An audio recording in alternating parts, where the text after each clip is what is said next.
Ji, so this question is from JAM 2026 algebra का question है IIT JAM में, ठीक है।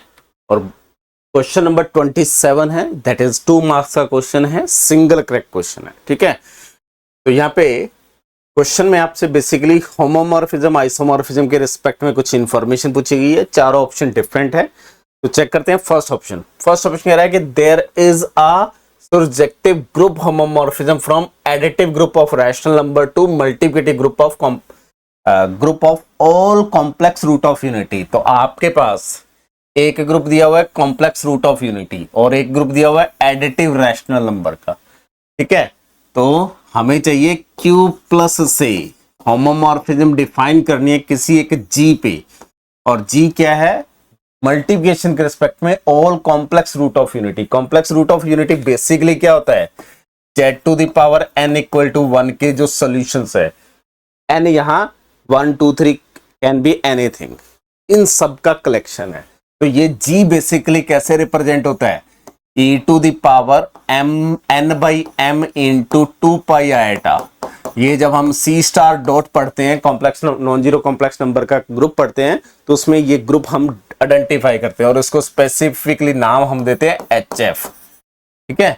तो आपको डिटेल में जाना है तो C स्टार के बारे में हमने जो भी इंफॉर्मेशन डिस्कस करी है उसको आप पढ़ लीजिए। यहाँ पे n बाई m हम बिलोंग्स टू Q करेंगे, रैशनल नंबर होता है हमेशा।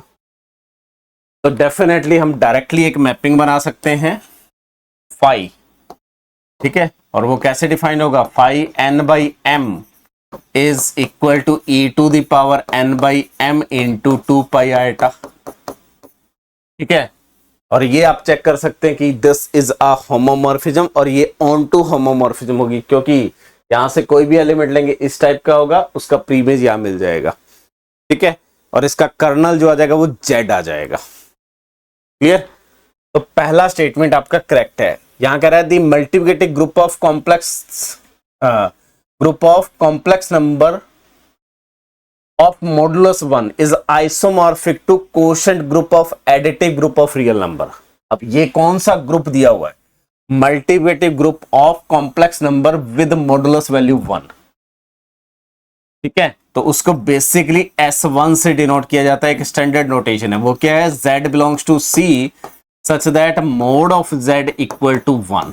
और इसको हम ऐसे भी लिख सकते हैं e to the power iota a such that a belongs to r, या इसको आप ऐसे भी लिख सकते हैं e to the power 2 pi iota a such that a belongs to r। ये रिप्रेजेंटेशन बहुत इंपॉर्टेंट है।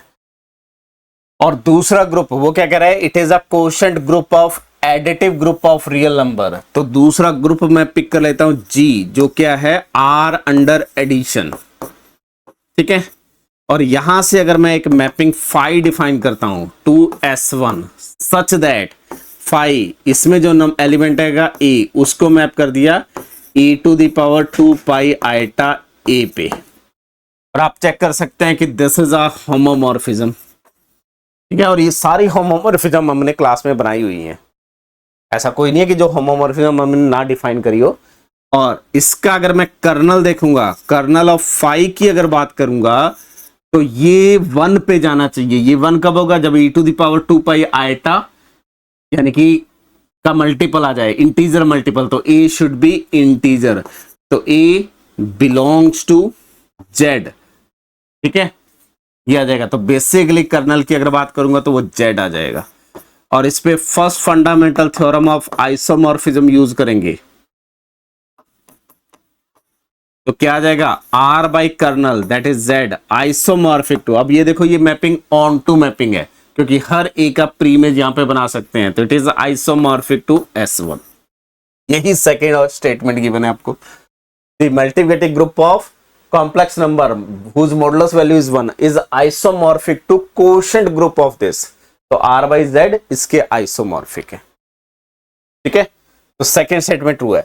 थर्ड कह रहा है कि any group homomorphism from multiplicative group of non zero complex number onto invertible matrices with real entries has non trivial colonel.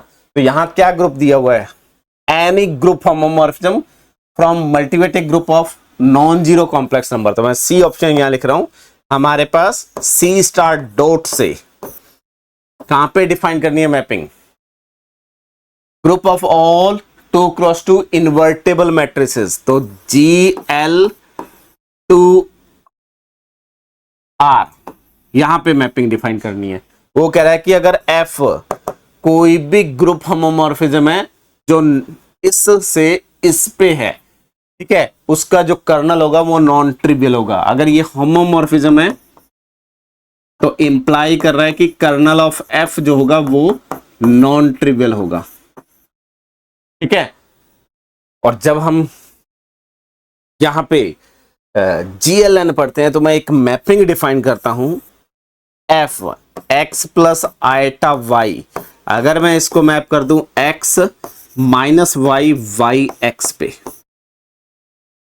आप इसका determinant देखेंगे, देखो ये x और y में से एटलीस्ट एक नॉन जीरो होगा क्योंकि सी स्टार का मेंबर है। इसका डिटर्मिनेंट देखेंगे तो X square plus Y square, definitely वो नॉन जीरो होगा। ये किसका मेंबर आ जाएगा? GLN का। तो ये जो F डिफाइन किया गया है सी स्टार डॉट से GL2R पे मैपिंग है, और आप वेरीफाई कर सकते हैं ये होमोमॉर्फिज्म है। एंड उसके साथ साथ ये मैपिंग देखो, x चेंज करेंगे तो इमेज चेंज होगा, y चेंज करेंगे तब भी इमेज चेंज होगा, तो ये 1-1 मैपिंग है। और अगर ये 1-1 मैपिंग है तो इसका कर्नल क्या आ जाएगा? कर्नल ऑफ F क्या आ जाएगा? ट्रिवियल 1 आ जाएगा। तो ये आपका काउंटर एग्जांपल है सी ऑप्शन का। हमें यहाँ पे फॉल्स स्टेटमेंट चाहिए थी तो सी फॉल्स हो गया, उसका काउंटर एग्जांपल ये मिल गया। क्लियर है? डी स्टेटमेंट भी डिस्कस कर लेते हैं। There exist group homomorphism from symmetric group on n symbols. तो बेसिकली डी ऑप्शन में वो एसएन से F एक ग्रुप होमोमॉर्फिज्म बना रहा है। कहां से? Group homomorphism from symmetric group on n symbol into multiplicative group of all invertible matrices with real entries which has a trivial kernel। trivial kernel होने का मतलब क्या है? 1-1 मैपिंग बनानी है। तो FSN से GLNR पे मैपिंग बनानी है 1-1 होमोमॉर्फिज्म, ठीक है। और ये मैं आपको जब लीनियर अलजेब्रा पढ़ाता हूं तो वहां परमोटेशन मैट्रिसेस पढ़ाता हूं, ठीक है। क्वेश्चन थोड़ा हैवी है, हर ऑप्शन में आपका कंस्ट्रक्शन है और हमने सब कुछ क्लास में डिस्कस किया हुआ है। ऐसा नहीं है कि कोई भी मैपिंग ऐसी आई हो जो ना पता हो आपको। तो यहाँ पे GLNR इन्वर्टेबल मैट्रिसेस हैं। अगर मैं इसमें एक H बनाता हूं which is A sigma with sigma belongs to SN, और A सिग्मा जो है इज अ परमोटेशन मैट्रिक्स,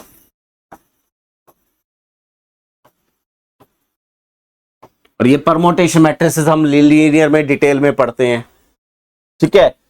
तो अगर मैं यहां पे F ऑफ सिग्मा को मैप कर दूं A सिग्मा पे, तो ये मैपिंग SN से GLNR पे हो जाएगी, और मैपिंग सिग्मा चेंज करूंगा तो A सिग्मा चेंज हो जाएगा। और आप चेक कर सकते हैं ये जो मैपिंग है 1-1 होमोमॉर्फिज्म होगी। तो डेफिनेटली ये डी स्टेटमेंट भी करेक्ट है। हमें इनकरेक्ट चाहिए थी, तो incorrect statement should be C option. But अगर मैं एग्जाम पॉइंट ऑफ व्यू से बात करूं तो ये एग्जाम में बैठ के क्वेश्चन होने लायक नहीं है, क्योंकि हर ऑप्शन में इतनी इंफॉर्मेशन पूछी गई है कि आप एग्जाम में बैठ के इसको 15 से 20 मिनट में सॉल्व करोगे, ठीक है। मैं ऐसे इसलिए कर पा रहा हूं कि मैंने सारी होमोमॉर्फिज्म आपको डिस्कस करी हुई है, क्लास में टीच करी हुई है। तो क्वेश्चन देखते ही, ऑप्शन देखते ही पता लग रहा है कि ये वाली होमोमॉर्फिज्म काम कर जाएगी। लेकिन एज अ स्टूडेंट अगर आपको ये करना है तो चारों ऑप्शन को, हर ऑप्शन को करने के लिए आपको 3 से 4 मिनट चाहिए, और 4 ऑप्शन तो 12-15 मिनट चाहिए क्वेश्चन करने के लिए। और अगर हम एग्जाम में बैठ के एक क्वेश्चन पे 15 मिनट लगाएंगे तो डेफिनेटली परफॉर्मेंस अच्छी नहीं है। तो कुछ क्वेश्चन ऐसे आते हैं, अगर एग्जाम पॉइंट ऑफ व्यू से बात की जाए तो उनको छोड़ना होता है, ठीक है।